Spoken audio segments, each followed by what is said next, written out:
So, karon hisgutan nato ang Punnett square.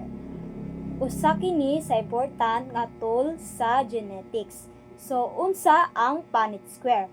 Ang Punnett square kay usa ka diagram nga gigamit para matino ang posible nga genotypes o phenotypes sa offspring sa usa ka cross. So karon, naa ako'y ipakita ninyo nga duha na pod ka examples sa Punnett square.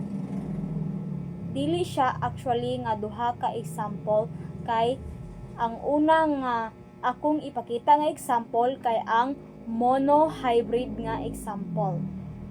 So, makita ninyo dira nga ang monohybrid example kay flower color na pod ang akong gigamit. So, naatay alleles nga P which is dominant niya ang color sa iyang plant kay purple. Nya ang napud tay ginatawag nga isa ka allele white nya which is recessive small nga letter P. So ang kaning monohybrid kay pari-pariha ra ni siya sa test cross. Imo ra siya i-cross nya. Makita na to diha nga ang atong gi-cross kay heterozygous dominant o gi-cross na pod siya sa heterozygous dominant.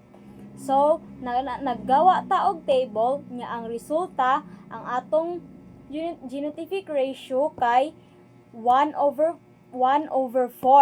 nga mga dagko nga letter P which is homozygous dominant. Nya naa na pud tay gintawag nga 2/4 which is heterozygous dominant. Nya na po tayo ginatawag nga 1/4 which is heterozygous recessive. Nya naa po tayo PR which is 3/4 purple siya and 1/4 white. So karon diri na pud ta sa dihybrid nga example.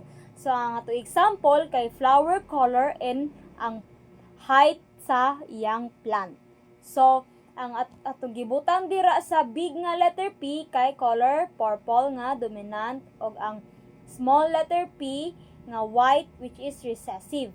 Nya atong mga alleles na pod nga gigamit kay tall which is big nga letter T og short which is small nga letter T.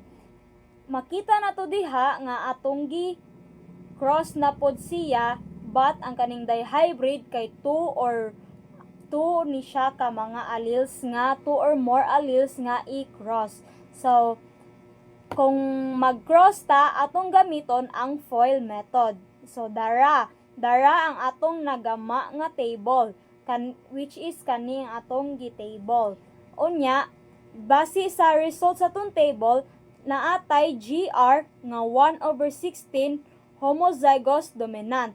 Naapod tay 2/16 homozygous dominant, 2/16 heterozygous dominant, 4/16 heterozygous dominant, and 1/16 homozygous recessive, 2/16 heterozygous recessive, 1/16 heterozygous dominant, 2/16 heterozygous dominant, and 1/16 heterozygous recessive.